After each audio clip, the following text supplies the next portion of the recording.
नमस्ते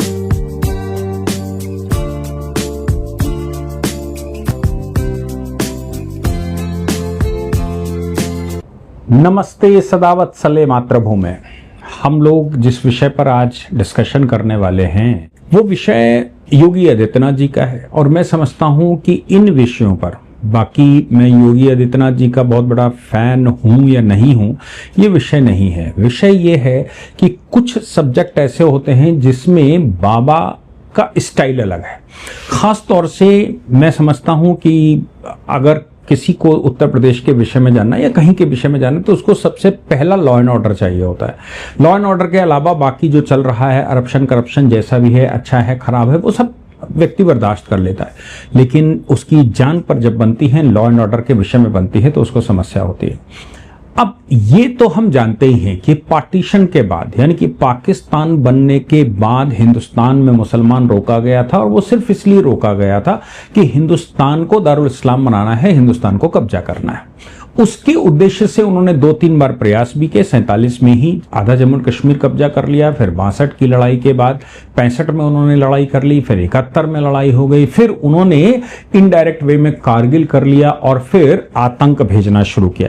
तो आज का जो मॉड्यूल है उनका, वो है कि उनका मानना है कि भारत में 60 उनके लोगों की संख्या हो गई है जिनमें से बड़ी आबादी को वो निकालकर आतंकी बना सकते हैं। अल्लाह के नाम से, जिहाद के नाम से, तमाम मुस्लिम स्ट्रक्चर के नाम से, लिटरेचर के नाम से, और तमाम मुल्ला मौलवियों को ट्रेंड करके मतलब मैं समझता हूं कि पूरी कुरान तो लोगों को याद नहीं होती, पूरी हदीस भी याद नहीं होती, लेकिन इसीलिए इसका लाभ उठाते हुए पहले हफ्जा करवाते हैं और हफ्जा करवाकर फिर उनको कहते हैं इसका मतलब ये है। अब ना तो व्यक्ति अरबी जानता है ना वो जानता है, जो बता दिया मुल्ला ने वही समझ में आया। और मुल्लाओं की ट्रेनिंग बाकायदा की जाती है जमात वगैरह में और उनके जलसे लगाए जाते हैं। तो उनमें से कुछ लोग वो पहचान लेते हैं कि यही सब करेंगे, उनकी फंडिंग शुरू कर देते हैं और जब व्यक्ति को फंडिंग शुरू हो जाती है तो फिर वो बायर मदरसा रूट, चूंकि भारत में रिलीजन को बहुत महत्व दी जाती है, रिलीजन को बहुत स्थान दिया जाता है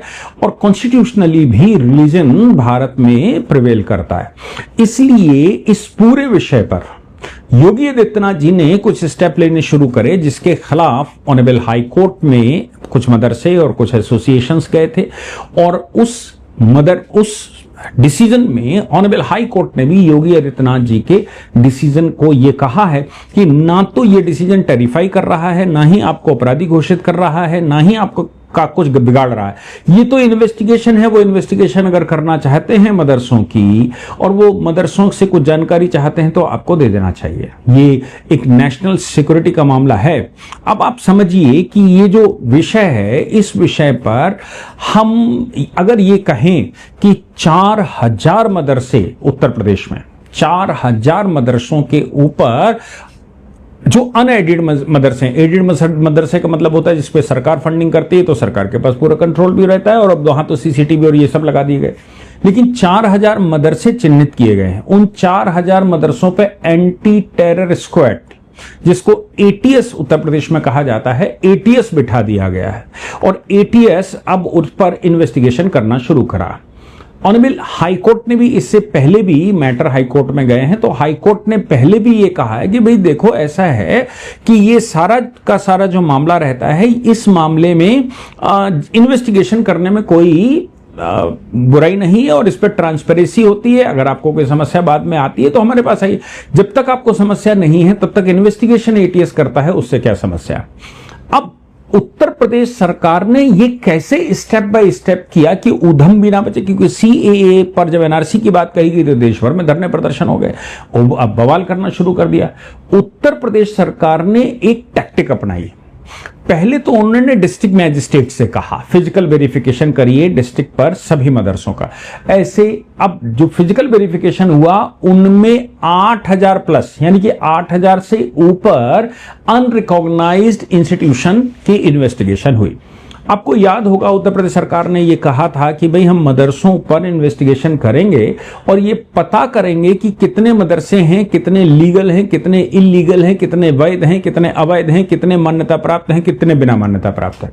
और जो मान्यता प्राप्त मदरसे नहीं थे उन मदरसों पर यह कहा था कि भाई इनको हम खासतौर से देखेंगे।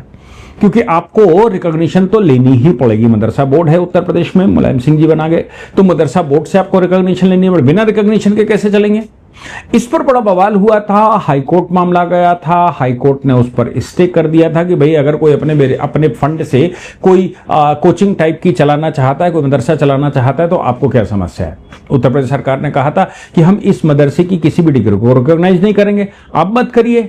लेकिन मदरसा अगर कोई चलाना चाहता है, कोई इस्लामिक शिक्षा देना चाहता है, वो अपने घर में भी दे सकता है और 10 लोगों को बिठाकर भी दे सकता है। अगर वो देना चाहता है तो आपको क्या समस्या है? बात तो ठीक थी। तब उत्तर प्रदेश सरकार ने फिजिकल वेरिफिकेशन ठाना कि भाई इसके फिजिकल वेरिफिकेशन करवाएंगे, डिस्ट्रिक्ट मैजिस्ट्रेट फिजिकल वेरिफिकेशन करवाएगा और जो फोकस है वो उसके इंफ्रास्ट्रक्चर, लोकल फंडिंग और इस पर सब पर देखेंगे। उससे एक डेटा तैयार हुआ, 8,000 से ज्यादा मदरसे चिन्हित किए गए। उसके बाद स्पेशल इन्वेस्टिगेशन टीम बिठा दी गई, SIT, स्टेट स्तर पर SIT बिठाई गई और ये कहा गया कि फोकस जो है वो FCRA पर देखो। FCRA का मतलब है अनडॉक्यूमेंटेड फॉरेन फंडिंग हो रही है क्या। अब ये जो FCRA का कानून है वो अगर आप अकाउंट में पैसा लेते हैं तब तो समस्या खड़ी करता है, दिल्ली में ही लेना पड़ेगा, SBI बैंक में ही लेना पड़ेगा। फिर सरकार ने अभी तो रूल्स बना दिए जिस उद्देश्य से लिया गया है, जो काम कर रहे हो सब बताओ। लेकिन FCRA के अलावा भारत में बहुत बड़ा खेल है, जैसे वेस्टर्न यूनियन है। ऑस्ट्रेलिया में हमारे एक साथी 4-5 साल पहले वो हमको बड़ी सारी इंफॉर्मेशन दे रहे थे और उन्होंने ये कहा कि भाई ये जो वेस्टर्न यूनियन वगैरह का पैसा आता है, इनसे पैसा आता है, आप समझ लीजिए कि उसको सरकार ने छूट दे रखी है कि भाई इतने तक आप ले सकते हो। अगर 10 लोगों को मिलाकर, वहां मदरसे से जुड़े हुए 10 लोगों से मिलाकर पैसा लिया जाए और उनको 10% दे दिया जाए तो मदरसे की फंडिंग तो हो गई और FCRA में भी नहीं पकड़ा गया। ये FCRA में भी नहीं पकड़ा और उसने 100 लोग जो मस्जिद से जुड़े हुए उनके अकाउंटों में पैसा ले लिया। वेस्टर्न यूनियन या ये इस तरह के जो कैश करवाते हैं, पैसा ले लिया और वहां सऊदी वगैरह से भेज दिया। क्या समस्या है? आप FCRA में पकड़ ही नहीं सकते और करोड़ों रुपया अंदर हो जाएगा। इससे पत्थरबाजी करवाइए, इससे कुछ भी करवाइए। अब स्पेशल इन्वेस्टिगेशन टीम ने जब फॉरेन फंडिंग को देखना शुरू किया और उसको छांटना शुरू किया तो उसके बाद उसने एक नया डेटा निकाला कि 4,000 ऐसे मदरसे हैं और ये फॉरेन फंडिंग के अलावा बॉर्डर स्टेट, बॉर्डर में, बॉर्डर से मतलब नेपाल बॉर्डर और बाकी का जो बॉर्डर लगता है, खासतौर से इंटरनेशनल बॉर्डर उत्तर प्रदेश में उसका लगता है नेपाल का, उस बॉर्डर एरिया में ज्यादा मदरसे चिन्हित करिए। उनमें देखिए फंडिंग कहां से आती है, उनका खर्चा कैसे चलता है, इतने सारे। हालांकि पीछे बाबा जी ने वहां मजारें बना रखी थी, वहां तमाम इलीगल मदरसे बना रहे, उनको बुलडोजर लगा के गिरवा दिया था। नेपाल सरकार ने भी उस पर सहमति दी थी ना, नेपाल सरकार ने भी कुछ उस पर नहीं किया था, क्योंकि गलत तो गलत ही है। योगी आदित्यनाथ जी ने उसके बाद ATS बिठा दी। वो जो 4,000 का डेटा आया कि भाई ये 4,000 ऐसे संदिग्ध मदरसे हैं जिसमें की फॉरेन फंडिंग हो सकती है, जिसमें टेरर फंडिंग हो सकती है। 4,000 मदरसों के ऊपर SIT की रिपोर्ट के बाद 4,000 मदरसों के ऊपर ATS बिठा दिए, एंटी टेरर स्क्वाड। अब anti terror squad security threat को देखेगी और पहले जो SIT ने रिपोर्ट दी थी उसने ये भी कहा था कि बॉर्डर एरिया में जैसे बहराइच है, श्रावस्ती है, महाराजगंज है, नेपाल से जो लगे हुए हैं, यहां 100 करोड़ रुपए से ज्यादा का अनवेरिफाइड फॉरेन फंडिंग आई भी है। 100 करोड़ से ज्यादा की अनवेरिफाइड फंडिंग गल्फ से आई है, ये SIT ने रिपोर्ट दी थी। और उसने कहा था कि 800 मदरसा ऐसे लोकेटेड हैं जो यूपी नेपाल बॉर्डर पर हैं और इनकी फंडिंग विदेशी होती है और ये FCRA के कानूनों का उल्लंघन करते हैं। ये SIT की रिपोर्ट थी।